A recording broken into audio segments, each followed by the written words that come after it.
Hello and welcome to the World Service. I'm Jeff Boyce, Pilgrim Uniting Church Chaplain at Large in Adelaide, South Australia. Today we begin with a meditation that takes us to the Stirling Ranges in Western Australia, and more thoughts about the drama triangle and a short film of a person who transcends its negativity of those who play that game. Steve Parker reviews a new film, and we conclude with an old Cindy Lauper song that takes on new meaning during this pandemic.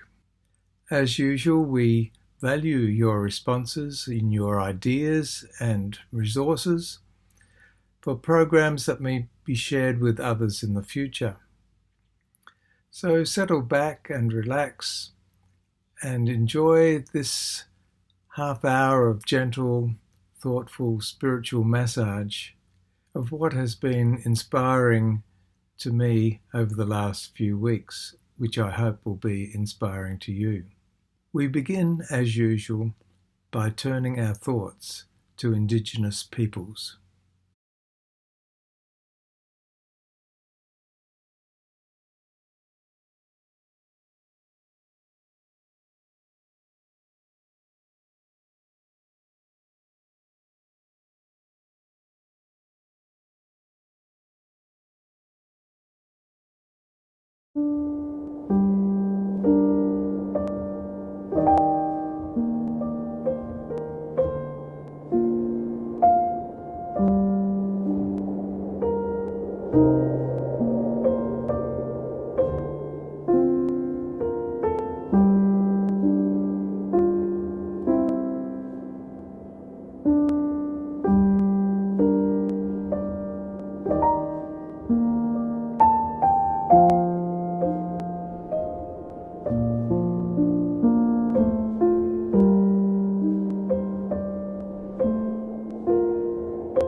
last program, I introduced the idea of the victim, rescuer, persecutor triangle.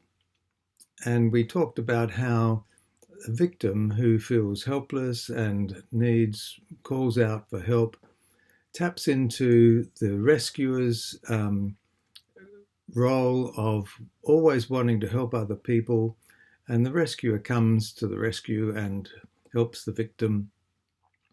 And the propensity of the victim to then become the persecutor, to make the rescuer become their victim, and so feel a greater sense of control.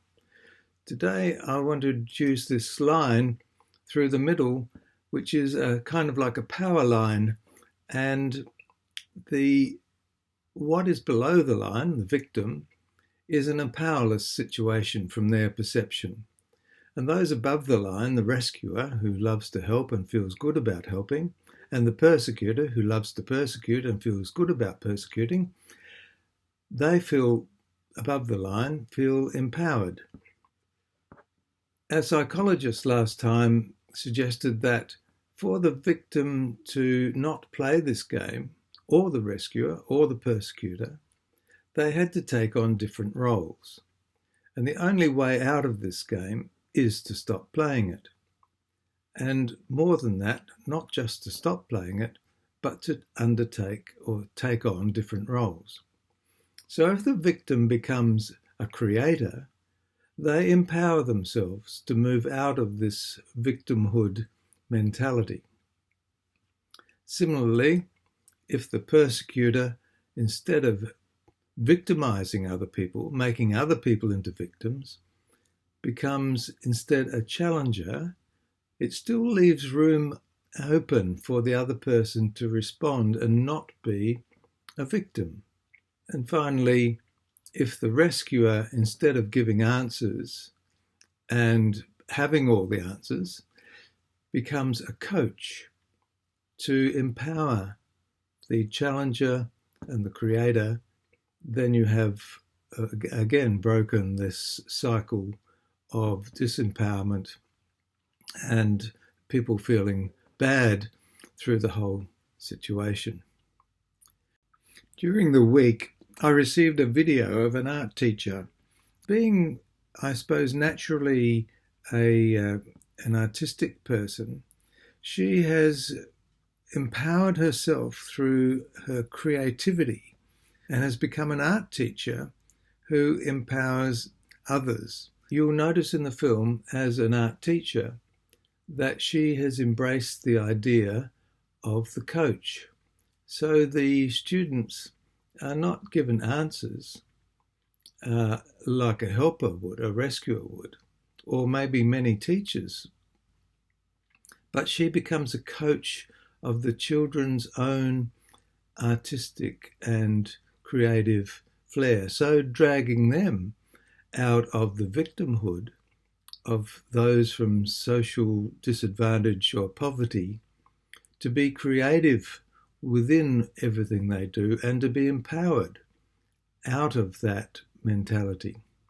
I hope you enjoy this video. I found it inspiring.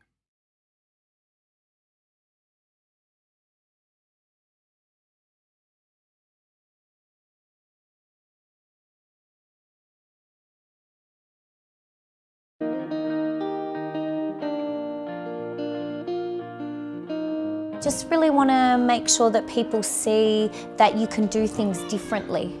You don't have to stick to this rule book, and you don't have to just have a room with just all pictures hung on a wall. And the kids really love it. They have a purpose for the whole year, so they know what they're making is going to the art show. Every kid gets to make something. Like the preps made some mice to do sewing. In this room there's a mix of all different grades and different ages. We've got birds and people and flowers, and it's cool to see that not only just one grade can make this, multiple grades can make this, and it's good that everyone contributed. Every single time when there's like an art show, every single year it gets better and better and better. So this year is probably one of my favourite, especially remembering one of my artists, Sylvia McCall.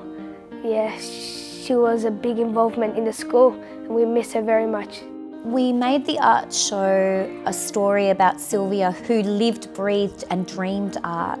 She had been involved in the school for 30 years and we really wanted to pay tribute to her.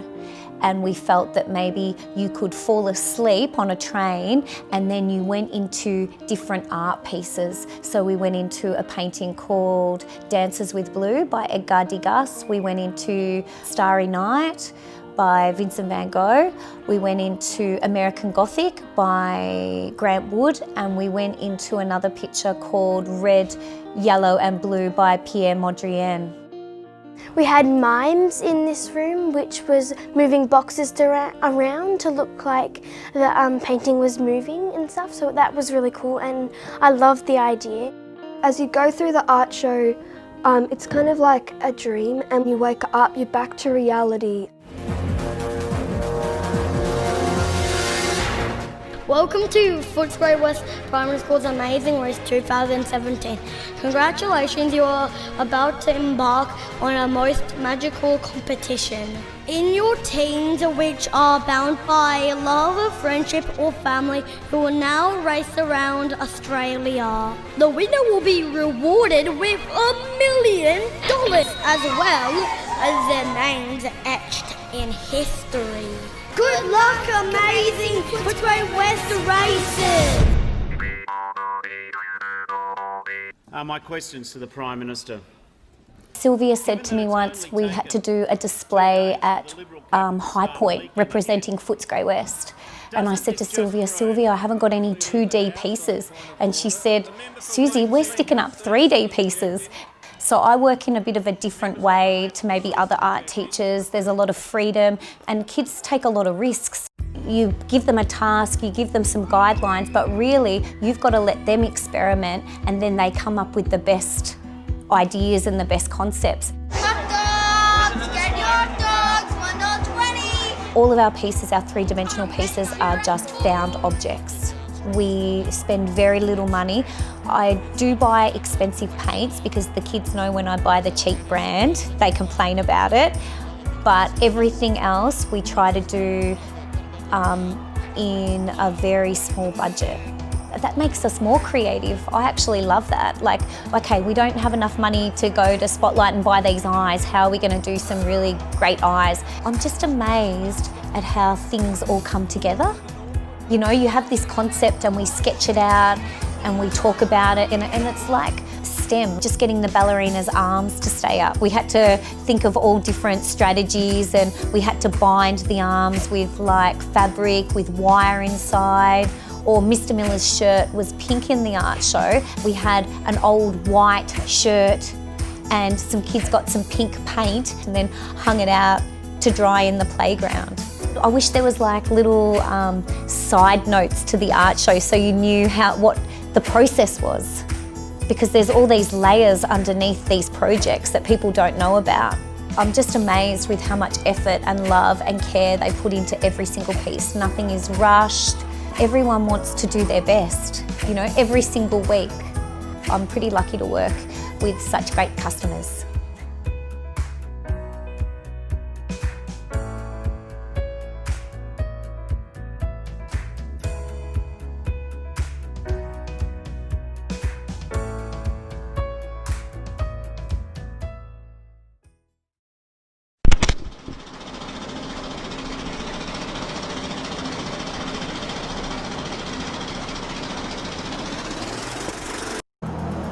Well, hello Steve, how are you going? I'm good, thanks Jeff. And how are you? another brilliant film review, Steve. What have you got for us this time? That's all right, just you don't have to yell because your microphone's right Yeah, that's there. right. We're in a cafe, so there's a little bit of background noise, which is very good. I want to tell you about a New Zealand film, Jeff, called Bellbird. I haven't yet worked out exactly why it's called Bellbird, but it's a movie set in New Zealand in a rural area about a family of mum and dad and a son. The mother, and they live on a farm, and the mum dies suddenly, and the two guys are left to live as best they can and to manage their grief and the practicalities of living after a loved one dies. What's really interesting about the movie is the fact that these two guys don't talk very much. And in one part of the movie, one of the characters actually says that the mother / wife, she actually did all the talking for them. What is really interesting is the dad works on a farm, a small farm, and the son works at a garbage collection site where they pick out things and resell them and so on for people to come through. Clearly the son's not all that interested in the farm. And the movie reminds me a little bit of the saying, still waters run deep. And these two guys, there's a lot of times when they just together, but they're completely silent. And so the movie is very slow, very gentle, very understated. Is it boring though? No. I didn't find it boring in the least. It's quite riveting, and one of those beautifully photographed. If people know I've not been on a farm, they'll see a little bit of stuff around farming, how it works, and some fairly honest incidents happen on this farm to do with cows being examined and things like that. But some people might find it slow. I think you do have to be patient with it. I found one or two of the actors were a little bit stilted in my mind, but the gradual development and slow evolving of these two guys' relationship and the way they had to try and work through the implications of them being without their mum / wife and coming to terms with their grief and their relationships with other people. I think it's got a lot to say, particularly about men and masculinity perhaps, and how difficult it is for men to find a way to express themselves often. So yeah.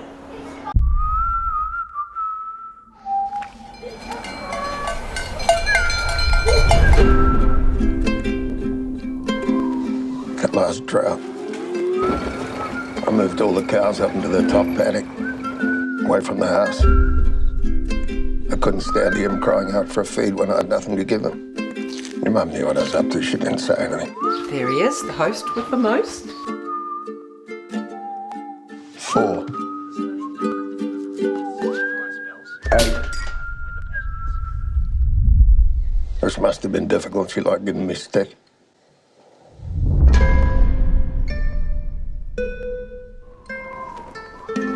How's your dad? He's okay. You two must have some scintillating conversations. Mum used to do the talking for both of us. Well, get practicing then. He wants me to learn all about this for calving season. Cows can't milk themselves. Oh, can't they? I thought they just walked in, put their tits into their cups, got them sucked and walked out again. Here's the funny thing. You got a problem in your vagina, Bruce. You'll find the answer in the rectum. Yeah. I don't think I can be a farmer all my life. Looks like a mean job. This is nice. That's what a lot of people just don't appreciate. They form friendships which last their entire lives. Unbreakable bonds. You need to bloody listen. How can I? Look when this guy's got his arm up the cow's ass. I know you miss Mum. I miss her every day too. If we miss her together, it feels a little bit easier than doing it by ourselves. There's a bellbird sitting in a tree. I think it says to me that one thing that is that many men find it very, very difficult to develop relationships which are open and honest about their emotions. and particularly if their history has been growing up in a culture and society where that hasn't been encouraged and valued, or in some ways even being stopped. And so it's that's one thing. I think that the other thing is that everybody experiences grief and loss differently, and we've got to be respectful of that. It takes these two guys, the whole movie, to really, before you see what I see as being very hopeful. It's a very hopeful movie, I think, at the end of the day. And we've got to let people. You've got to give people time and the space, and the acknowledgement that people are going to go through their grief in whatever way they can manage it. Like I mentioned before, this idea of still water runs deep. I think that's an apt expression for this movie. It's actually also a very earthy movie. Like, it's set on a farm primarily. And it's also a little bit about the struggles that farmers have in keeping their livelihood alive, the expectations around parents and their children, because the dad in this film expects his son to take over the farm, because the father can see he's getting older and that sort of stuff, and but there's clearly not that same connection between the father and son about that expectation, and you can sense the expectation, the burden of the expectation on the son. Yes. And so that becomes part of of the specifics that have to be unravelled as they try to work through this. But the farm is also earthy in the sense it doesn't shy away from reality. So you will see things on this farm that some people might have to turn their eyes away, or they might feel is a bit gross or whatever, but it's real. Yes. And I think that's one of the good things about the movie. It doesn't pull back. Yes. From that. Damon, you give it Margaret? You have to stop calling me Margaret now, because you're not David, I can tell you that. Oh! No, that's good. You're better than David. You don't show him this, will you? Okay, Steve. But I'm going to give it 4 stars. It is a slow, meditative, contemplative sort of film. So you need to be in the right mind to watch it and be prepared to be patient with it. It's a still water running deep, if I can put it that way. And is it in the cinemas at the moment? It is in the cinemas at the moment. So you may be able to find it in cinemas near you. It's certainly where I am in South Australia here. But it also can be watched on Microsoft Store. You can stream it, rent it on the Microsoft Store. Right. So on your home computer. Okay. Well, that's excellent. Thank you very much, Steve, for another fantastic film segment. You're very welcome. It's a pleasure. Good. All the best. Stay well. Stay safe. Thank you.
You with the sad eyes, don't be discouraged, or I realize it's hard to take courage in the world full of people.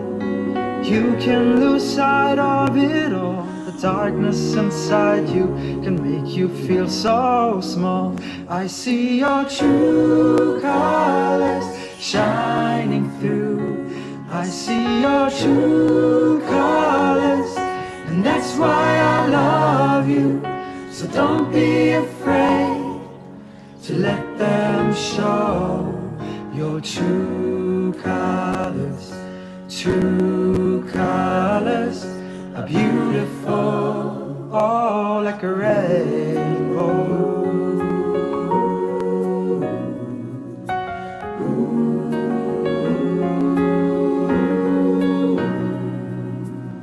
Show me your smile. Show me your smile. Don't be unhappy, can't remember when I last saw you laughing. When this world makes you crazy and you take it all you can bear, just call me up, 'cause you know I'll be there. I see your true colors shining through. I see your true colors, and that's why I love you. So don't be afraid to let them show your true colors. True colors are beautiful, oh, like a rainbow.